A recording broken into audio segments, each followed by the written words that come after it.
കേരളം മുടിഞ്ഞു. ഇനി നന്നാകണമെങ്കിൽ ജാതി മതവും പാർട്ടി നോക്കാതെ ശിക്ഷാ നിയമത്തിൽ മാറ്റം വരുത്തണം. ശിക്ഷാ നിയമത്തിൽ മാറ്റം വരുത്തിയില്ലെങ്കിൽ മുടിഞ്ഞു കേരളം. ഇത് ശരിയല്ല. എന്റെ മോനാന്ന് ഞാൻ സഹിക്കൂല. ഞാൻ ഇവിടുത്തെ ടീച്ചറായിരുന്നു. ഞാൻ ഇവിടുത്തെ പെൻഷൻ പറ്റിയ ടീച്ചറാ. ഞാൻ പ്രതികരിക്കാൻ തന്നെ വന്നതാണ്. എനിക്ക് സഹിക്കുന്നില്ല. ടിവിയുടെ മുന്നേ ഇരുന്നിട്ട് എന്താ ടി വി കാണുന്ന മുഴുവനും എന്തൊരു സങ്കടമാണ് കാണുന്നത്.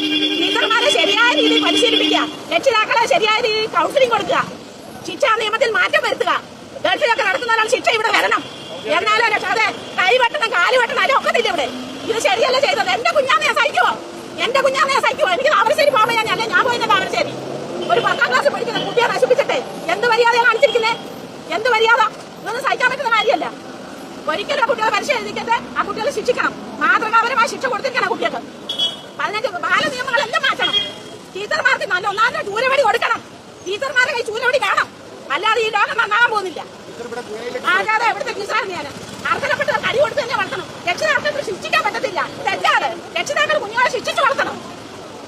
രക്ഷിതാക്കൾ കുട്ടികളെ ശിക്ഷിച്ച് തന്നെ വളർത്തണം. എന്റെ പേര് രമേന്ദ്രകുറുപ്പ്. പ്രതിയൊക്കെ തന്നെ വന്നാൽ തീവ്ര മുന്നേ സഹിക്കാൻ പറ്റുന്നില്ല. അതുകൊണ്ട് വന്നാണ്.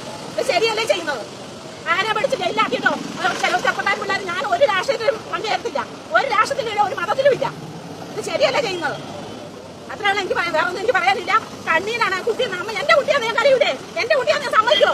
അതുകൊണ്ട് ഞാൻ പ്രതികരിക്കാൻ വന്നതാണ്. ഇത് ശരിയല്ല. ഇത് ആ കുട്ടികൾക്ക് മാതൃകാപരമായ ശിക്ഷ കൊടുത്തെങ്കിലേ ഈ കേരളം നന്നാകത്തുള്ളൂ. ശരിക്കും ശിക്ഷാ നിയമത്തിൽ മാറ്റം വരുത്തണം.